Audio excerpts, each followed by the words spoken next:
setiap kali kantin buka untuk makan malam, tahanan itu sengaja minum 20 liter air keran. Kemudian ia mengambil bubur dan mulai melahapnya. Ketika ia menyadari bahwa krisisnya telah mencapai batasnya, ia akan berolahraga. Lalu memanfaatkan ketua sipir penjara itu dan langsung muntah. Agar tidak merusak suasana hati sipir, anak buahnya segera menyeret tahanan itu ke ruang perawatan. Tanpa diduga, pria itu mengeluh sakit perut yang tak tertahankan. Perawat itu tidak curiga apapun saat mendengar hal ini. Ia menugaskan petugas kebersihan untuk menemaninya. Tanpa ia sadari, hal itu jatuh ke dalam perangkap.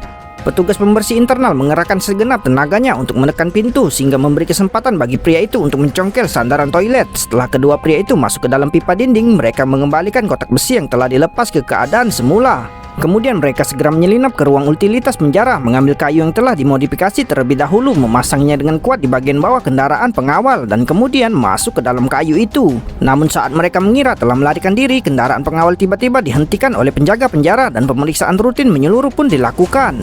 Untungnya mereka berhasil melarikan diri dari penjara, namun ini baru awal dari rencana mereka untuk hari ini. Pada saat ini, para kaki tangan di penjara melihat bahwa saatnya telah tiba dan segera menghasut sekelompok tahanan untuk melakukan kerusuhan. Mereka tidak hanya mengikat semua penjaga penjara dengan kejam, mereka juga terlibat dalam negosiasi yang tidak masuk akal dengan kepala penjara, sehingga memberi waktu bagi rekan satu timnya di luar penjara untuk mencuri berangkas. Pria itu dan kedua rekannya mengambil tindakan cepat.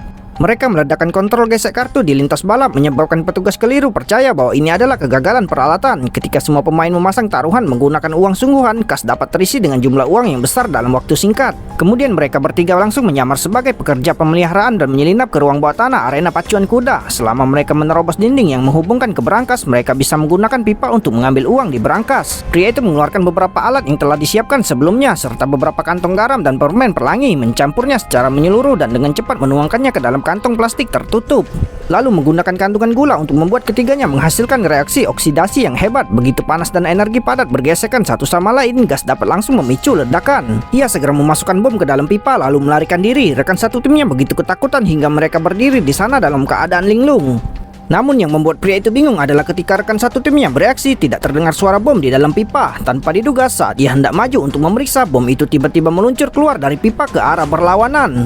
Mereka bertiga begitu kebingungan. Baru setelah pria itu memberanikan diri untuk membuka tutup wadah tersebut, ia menemukan